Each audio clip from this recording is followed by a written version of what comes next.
Welcome to Beyond Our Focus. I'm Stefan, this is Amanda, and this is Breaking Prisms, where we go over, review, discuss Black Mirror and the Twilight Zone. Today will be the Twilight Zone, Episode 6. Oh, by the way, it is also Tuesday, November 6th. I'm so proud of you. The name of this episode is Escape Clause. And I thought I was going to enjoy it. Well, yeah, it being the basis was immortality. I figured you would too. But... it's dealing with the devil and immortality. This sounds really interesting. Not as interesting as I thought it was going to be. Well, let's get into it and figure out why. Because Mr. Walter, what is it, Bediger? Bediger, that's how you pronounce it. I didn't know. I wrote it down because as subtitles, I had it down. I have it as B-Tiger with a question mark. Well, I looked at the subtitle spelled in a certain way. Okay. Because I watch stuff with the subtitles on. How does it actually spell? Bediker. Okay. I thought it was Bediger. So, Bediker. Mr. Bediker. Starts off with him just being a douche. Yeah. Walter Bediger, age 46. I didn't write that down. No. But, yeah, he's a hypochondriac. And a douchebag. He's a major tool. Oh my goodness. Not only is he the worst kind of hypochondriac where it's like, oh my goodness, I'm dying, why don't you care? I could die any minute, like this is gonna kill me, I'm just laying on my deathbed. But also, he's a dick to the doctor, he's a dick to his wife, he's just... We assume that's his wife, right? I would assume so. That was my natural assumption, but it never treated her as though she was a wife? Yes, it is, because eventually, when we get later on, when he calls the police. Did he say, did he actually use wife? Yep. Yes, he does. I forgot about that. Because I was wondering more earlier, Ethel. And I'm like, is that his wife? Yeah. Is it? Because they don't... Because one of my notes is like, why does she stay with him? Why? He's not a good person, not a nice person, not anything. He's just a We can douche. say that for a lot of relationships. That why did they stay? Why? And obviously we know she cares about him because, like, even when they leave the room, she talks to the doctor. She's like, no, what's really wrong with him? Like, please tell me what's wrong with him. And then he was like, nothing's wrong with him. He's probably the healthiest patient I have. But you look pretty run down. And you wonder, like, you think? But no, one of the things was in the narration that I did kind of like was that being that he was a hypochondriac, the narrator said, like, and he lives in a world where, he says something, but he ends it with, how will it survive without him? Meaning that the narrator is pretty much depicting him as, he's the hypochondriac that's like, oh my goodness, I'm sick, I'm dying. But at the same time, he's thinking, oh, if I die, how will the world live without me? So he's that kind of tool. Yeah, he's a douche to the doctor.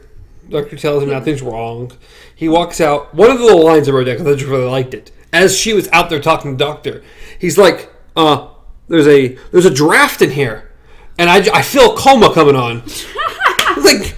a small draft, and you're going to just fall into a coma. Yes, I literally wrote down over dramatic much. Just a smidge. And when she goes back in there, the window's cracked an inch or two.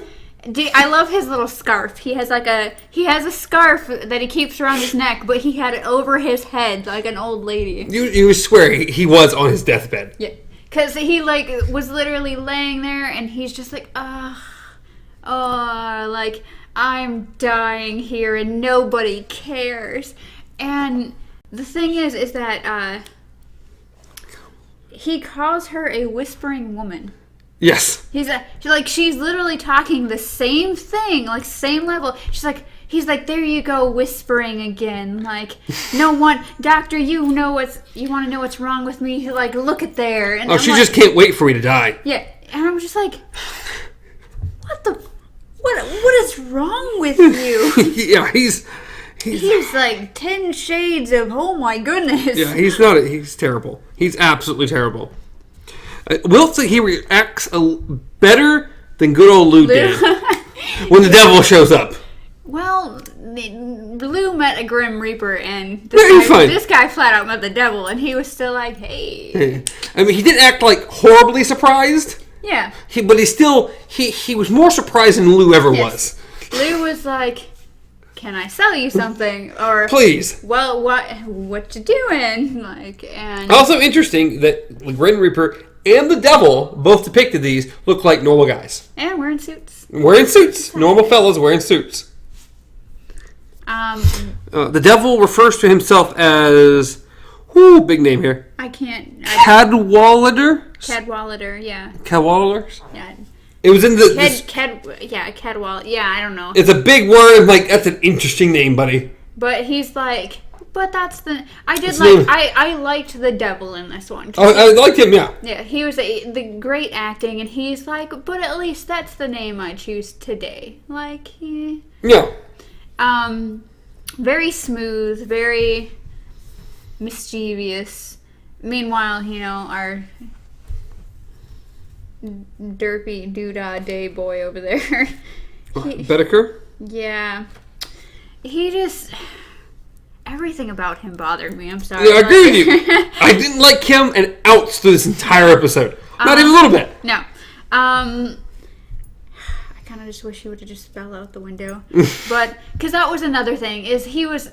Obviously, not only was it the fact that there was a chill coming through the window, but another thing that bothered him was this, the smog. Something was going to come through the window and get him. It was 9,300 and whatever germs per cubic inch of air or something. Yes. Like, oh my lord. Yes, this guy was pretty serious. And that... when the doctor actually gave the woman the vitamins and stuff, and she came back in, he, takes the paper from her and is like, gets me these prescriptions and stuff like that. It says nothing's wrong with it. He still gives me the prescription for... Yeah, and for these vitamins, and then he's like, what a quack. And she's like, actually, you're fine. Those vitamins are for me. They're for me! He flips out, so no one cares about me. They're just gonna let me die while you go get vitamins. Oh my goodness, die. Just please die. I'm voting for this guy to drop off a cliff right now. But, so, what was it? When the devil first appears and everything, before he does... I almost called him Lou. Walter is pretty much just laying in his bed, and he's like, he keeps saying, I'm going to die, but at the same time, he keeps flipping back and forth by, why must humans die? Literally... Yes, he goes on this speech to Ethel about why do humans have to die? Why can't we live a couple hundred years? And what's 100 years or whatever, and then of course she leaves him alone because she's pretty much like, oh, so you're just leaving me to die here, and she's like, no, I'm leaving so that you can rest, and he's like, sure, just go. So she shuts the door, and that's when he's like, what's 100 years, and then you just hear a voice out of nowhere where it's 500, what's 1,000 years, and he's like... He doesn't react at first. No, he just keeps going on his tangent, and you're just like... Then the devil appears, and he's a little shocked to see this guy. A little. Now, still not as disturbed as I would be. Yeah. Someone magically appeared in my room. But a little. I think he does ask him, how did you get in here? Which is more than Lou said. Again, he was better than Lou. But eventually he's like, you're the devil, aren't you? Well, yeah, because he's like, you seem like a bargaining man, and then you're just like, oh my god. Because he sits there and talks about, how he's like, well, you have something that I have something that you want, and you have something that I want, and he's like, well, what do you have that I want? And he's like, something major, something. He makes this grand thing out of it. And then he's like... What do I have what you want? He's like, just this little bitty teensy weensy thing. Minuscule. You won't even notice that it's gone. Exactly. And so it's like, well, I have immortality for you pretty much. And, okay, so what do you want from me then? It's like, oh, just, a part of you, just a little part you won't even know is gone. A little, I forgot what he says. Like it's just he says something like a something of you. It's just like a pinch of you, pretty much. And it's like, I think that's a little more than a pinch. Like, well, it's according to what you think of a soul. But anyways, I'm pretty sure that's when he was like, because he's like, I just want your soul. And then he's like, so you're the devil. He believes he's the devil really easily. Yeah. We get this little speech and, oh, you're the devil! And just perfectly goes with it. At least Lou didn't believe he was the Grim Reaper. Yeah. He had to kill a flower to prove it. I forgot about that. Devil does nothing to prove it. No, he's the devil. He's cool. Nope. He seems to really like this idea of the immortality thing. He's like, pretty much, and I'll even tack on, indestructibility. Exactly. And then they start bargaining a little bit, and then Mr. Bedecker hears like, but how I look now? I don't look like a shriveled prune. Yeah. It's like, oh, you drive a hard bargain. Oh, God. But you'll practically look exactly the same. Yeah. He's like, he pretty much like, I'll slide it in that, whatever changes may happen to you are so minuscule you won't even notice. And it's like, Oh, God. And as I said, this guy was a dick the entire time. Like, he's just... everything about him, even when he's talking to the devil, you're just like... It's like, I like the devil more. Yeah, exactly. You're like, hail Satan, because I don't like this guy. Walter needs to go. So yeah, the devil produces a contract and starts going over some of the details. Like, I knew it. It's a sham or something. There's always something. There's always a catch. He's like, no. This is an escape clause for you. This is to benefit you. And in case you ever decide you want to change your mind about immortality, because pretty much he said, like, everyone around you was going to grow old and go away and everything, and you'll be fine, and nothing can kill you, everything like that. Yeah, exactly. So just giving him the option in case he wants to, cut out early. Exactly. He wants to die. Yeah. And Walter pretty much gives him a look like, I won't need that. Exactly. And so he's like, well, pretty much where do I sign? Exactly. He magically produces a little pen and he's like, oh, signs it, and then he produces this stamp. This massive... It's like steaming. I did like that. I thought that was pretty cool. And then it just like falls off the table and it's steaming and smoke's coming up from it. Like, it pretty much is a circle with the pitchfork. Yeah, pretty much. And so he picks up the contract off the floor, turns around, devil's gone. Yep. Got exactly what he wanted. So the first thing he does is, it's like pretty much, how do I test this out? So he goes over to the little heater, pretty much. I didn't know those things just naturally ran that hot, but I've never had one, so. The radiators, like the actual, like, old school ones, yes. And a lot of them caught fire and shit like that. So really safe. Yes. So pretty much he goes over and it's like, and then he's like, It's like, yeah. And it's just steam coming up. I did like the effects in this one. The effects were actually really cool in this one. So his hands are steaming. He's looking at them, but no grimace, no nothing. He's not in pain any. Exact opposite. He's smiling. So he goes over to the window and opens it all the way and sticks his head out. And his wife comes walking in because right before that, he takes his giant tray of medicine. Oh, yeah, that's right. And he throws them out the window of the building. I'm like, I feel bad for anyone down below. Yeah. It's raining pills. It is. But, yeah, so he pretty much shouts for joy, and she comes rushing in. She's like, are you okay? And noticing he's halfway out the window, she's like, what are you doing? Like, this isn't Walter. This isn't you. And he was like, I feel fantastic, pretty much. Better than ever. And still a douchebag. Yeah. The next thing I have on here that I remember happening was seeing him on the train station or the subway station. It kind of just montage / cuts to just him dressed like in this very nice suit. It looks like he hasn't been hiding in his room for a while. We don't know how long it's been though. We get an idea a little bit later. Yeah. Yeah. But he just walks like he just is sitting. He's watching the train come by.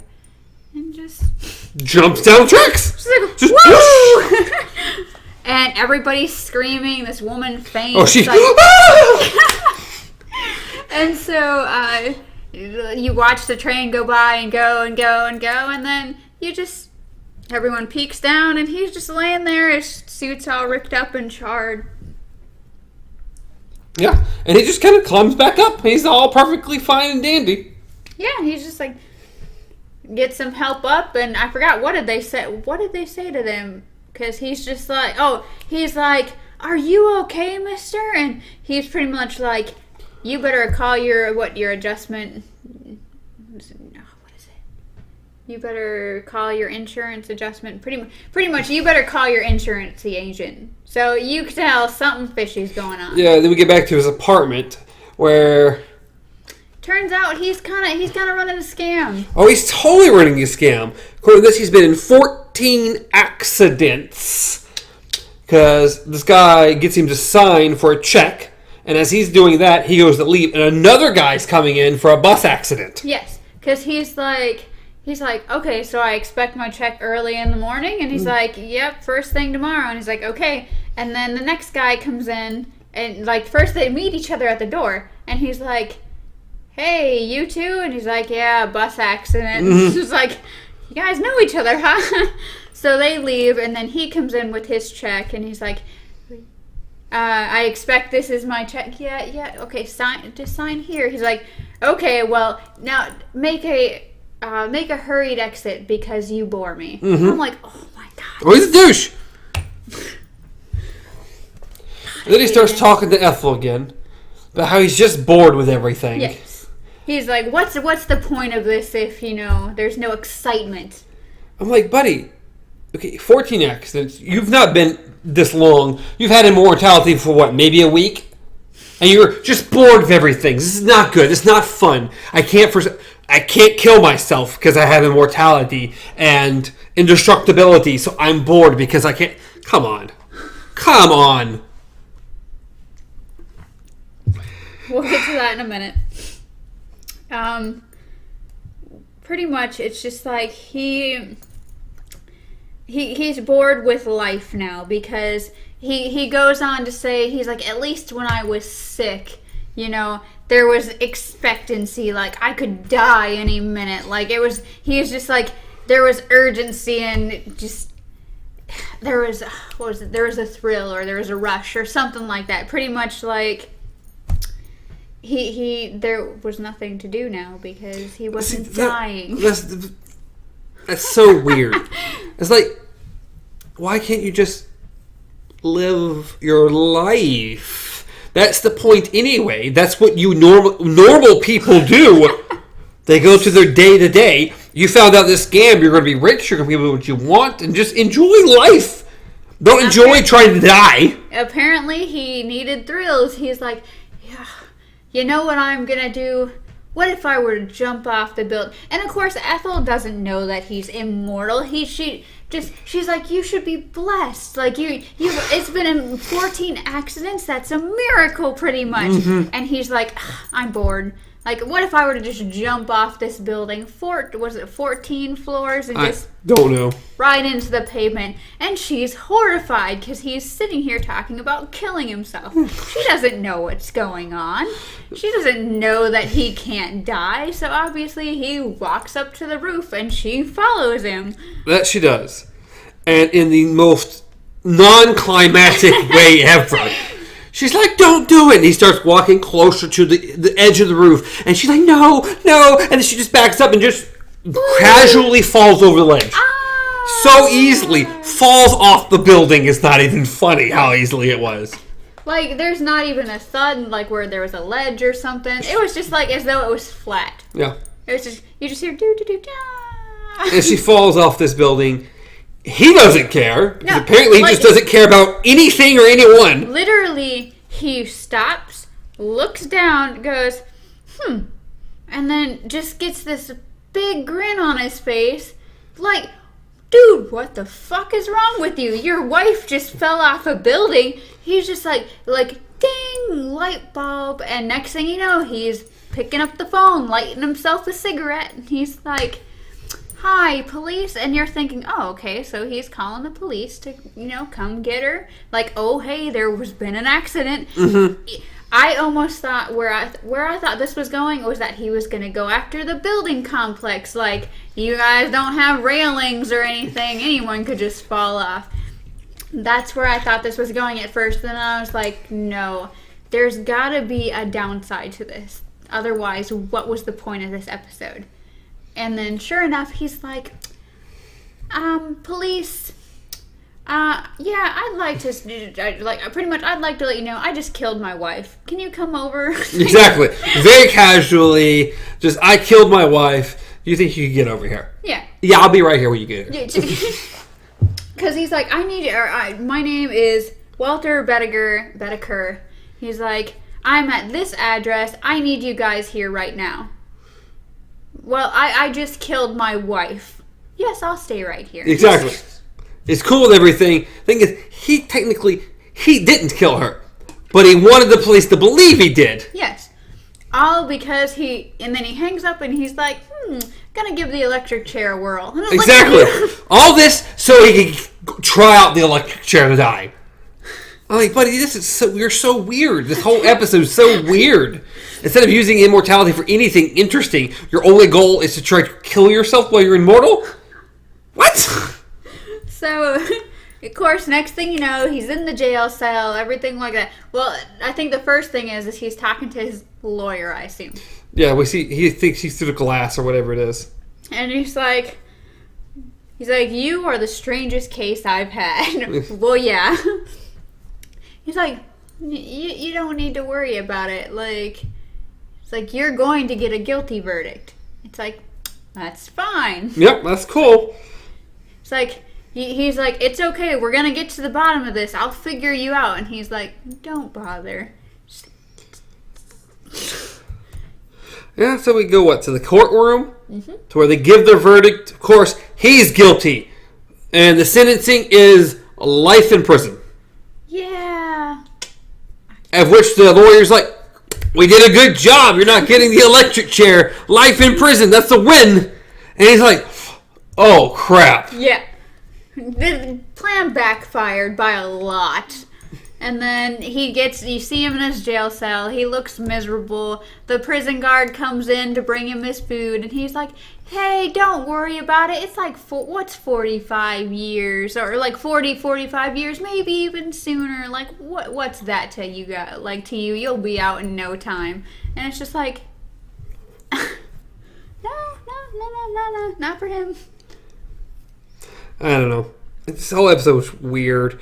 Of course, the last little bit here, The devil appears in his cell. And he's like, you want to use that escape clause? Yes, of course, because why would you want to sit in prison for the rest of your immortal life? I feel like he could escape pretty well if he can't be killed, but personal opinion. It would give him plenty. Like I'm pretty sure while we were watching that came to mind too. Like, okay, you have 1,000 years to escape. Chad had even mentioned he's like, for all you know, all you have to do is wait for everything to just start crumbling around you, and you're free to go. Like, yeah, so like, yeah, sure. He's like, Devil's like, you look like a guy that's about to have a heart attack. And just disappears, and sure enough, has a heart attack and just falls on the ground. Can you get the doctor? I think he just dropped dead. The end. And that's the end of the episode. The worst possible way anybody could ever use immortality. Couldn't you have just like dismembered yourself a little bit, got out of the prison cell, and then you just can you grow your limbs back, or is it just it's just him? Period. The worst possible use of immortality I have ever seen.